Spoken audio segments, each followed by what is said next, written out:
Today, the topic will be on the precept of speech and voicing our experience, our meditative experience. Speech is the primary way we work in Dharma teaching and meditation. That's what we've got. That's how we communicate with each other. It is a precept that we take, a training and endeavor to use it appropriately, to use appropriate, caring speech in our communications with others. Appropriate caring is another way to look at right speech, or samma is the Pali word for right. It's not only a precept, but it's a part of the Eightfold Path. So it's a lot in Buddhist traditions. And we've written quite a lot on speech over the years. We have a lot of talking to do about speech. We keep talking about speech. It comes up a lot. And it's laced throughout our code of ethics in both Pine Street and Sati Sanghas on our websites. We say that we gather strength from being willing to talk about misunderstandings and ignorance with others in our Sangha. We favor dialogue over silence and encourage people to talk about conflicts and disagreements. So I'm starting with that piece of speech because I really think that starts with ourselves and our practice and what we're doing here. In our meditation, we're talking a lot. There's always some type of way we're forming words, discursive thinking, visual thinking, but it's all in a kind of language. And our self is intertwined with others in our meditation. And in our meditation, we can question our certainty. We can realize we don't understand something about our causes and conditions, like really looking at that in the privacy of our own mind. And when we can see that about ourselves, I do think we can be more generous with others, that there's a way restraining and retraining our certainty. It's like giving a gift to a relationship.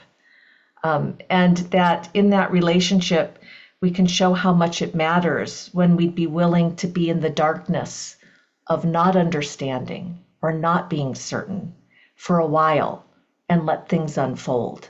That feels like a gift to ourselves, and it feels like a gift to others. And actually that goes to the counterpoint of that we don't say everything. We can't. But we don't speak or say everything on our minds and in our hearts. Because while we acknowledge a collective effort to use kindness and appropriate speech, we also are expecting, or part of the Dharma teachings are expecting us to use appropriate constraint in our speech, in our communication. So it may seem like it goes without saying that we don't need to share everything we experience or feel. But because we have such a high value on speech, on voicing our experience and revoicing it, and really getting clearer and refining our speech, we're also asking you to discern when it's useful to speak up to yourself and with others, and what's helpful and kind and right timing with what we're trying to say. So on this path of finding our voice, I would say we're voicing and revoicing our experience during the interviews. This is really built into our practice, that we have plenty of chances to find a middle path between speaking and not speaking, and what we're saying and what we're not saying, holding some things to ourselves. So we have a part in the ethical codes, which we wrote together. It says, for most of us, reflective meditation is a relational practice, often done independently, but not solely alone. I still remember when we wrote this line, we sent out our ethical statements to our groups of people that were practicing with us at the time. And this was before the pandemic. So some of you were in on that, some of you weren't. But one of the women in my group in Australia, she saw that it was not a relational practice for her. That reflective meditation was something between her and herself, and she really did not consider it relational. So we played around with the wording. We really took that in, and we added "for most of us." And that really helped her and helped us to kind of broaden like a certain statement. And we can't always satisfy everybody. Not everybody's voice will get heard in every statement. But in this instant, it worked. And we've kept it in our codes. Now, it's interesting to me, she no longer practices with us. She's moved on to another practice. But I really like keeping in that phrase for others that might see it the same way. So another line from our codes is, we get to know each other through our meditation practice and the sharing of our reflections. Hearing each other talk about our inner worlds, our experience of what happens in the privacy of our own mind and bodies, it does create a kind of intimacy in the process of getting to know each other. So you may or may not relate to another person's conditions, to what they're talking about or their experiences, but the process of being vulnerable, I can say the word this morning, I think, vulnerable, and voicing their experience, this brings out a unity in our practice, that we ourselves are trying to do the same thing another person is doing, even though the content we might not understand or we might disagree or experience it very differently. So we've often talked about how we love hearing from more than one voice and more than one view. And one Sangha member put it this way: I love the variety of Dharma talks offered by a variety of teachers. Each puts a unique flavor on a core teaching. The reflection and interview periods feel to me like they bring uniqueness of RM, of reflective meditation practice, to life. People seem to move away from theory and abstraction, revealing their inner worlds in and after meditation. So the process actually brings us closer to ourselves and closer to others. That kind of intimacy develops over time here, especially.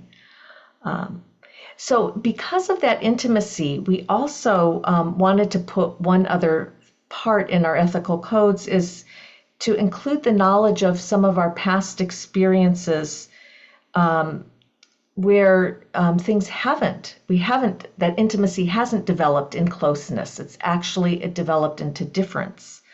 And so we say something like, we intend to offer an atmosphere free from retaliation. We encourage reconciliation, but if it's not possible, we agree to respectfully part ways. So some relationships don't work. Some practices don't work. And maybe it's just for now, maybe it's not forever, but we really wanted that to be a part of this discernment process. Like, endings are some of the hardest things that we have to do in our lives. Especially when they end and we can't see a new beginning. So at the forefront, we want to let people know, if the practice doesn't work for you, make some adjustments, take some time off, take care of yourself. That's more important than complying to a practice that maybe you're not even sure exactly what it is. Because it takes time for us to even start to learn how to talk about our experience and hear others talk about experience and to see the Dharma in it and to understand each other. So maybe we don't say this enough. This practice does take time to incubate and grow on you. The daily online practice, it gives you many options. You can come and go. You can leave for a while. You can come back. You can stay for a long time. You can come every day. You can be a part of other sanghas, of other practices while you do this. Many of you are. You can practice solely on your own and just show up occasionally and just touch base and use us when you need us. We hope to be here. We've been here for longer than we expected. We hope to continue for a little while longer. So I would encourage you, if you haven't, to look at the Pine Street Sangha and the Sati Sangha websites and the Code of Ethics, that these are under the About Us and the Getting Started tabs on both of our websites. And they really do give you information about who we are, what our values are, what you're getting into. They give you some idea, as much as speech can give you. So I'll end with this. Our desire is to create a safe space where we can voice, speak, share our meditative experience freely, to our comfort level, and expect that these voices, these sharings, this speech is going to be held with care and confidentiality. We'll end here. Thank you all.